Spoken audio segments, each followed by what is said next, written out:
hoje de ação manifestação, ex-professores contratados seremos bando funcionário Ministério da Educação, ato movimento Bamai e arredores Ministério Niang. Tua observação jornalista Tifi Timor Pos e Haterino Hare, ex-professores contratados será, além de ação manifestação, seremos impede movimento funcionário siraniang, na situação idane, afeta a efetividade de serviço e o Ministério refere.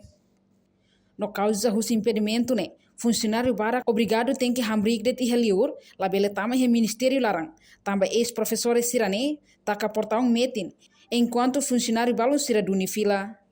Funcionário sira balon, nebe hambric haliur né? Hakarak tama para Ministério da Educação larang, hodi hadia sira de documento balon, mas be ex-professores sirane, la autoriza no taka dalan tiha, então sira tem que for documento ne liu husi moru leteng.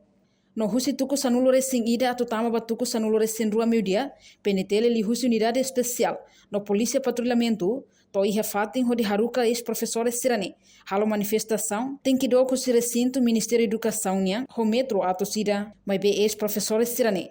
Balo tos, la corre coopera, sira contra hasor PNTL, no ne PNTL halo atuação, no haruka sira bahalo fali manifestação em Jardim 5 de Maio niang. Reportagem Melania Conceição, Televisão Timor Pos. Janela informação ba emogoto. Atua tem informação atual dia kliu. Kita haluha. Hane botão subscribe, like. Halo comentário no fahe tutang ba media sosial hotu.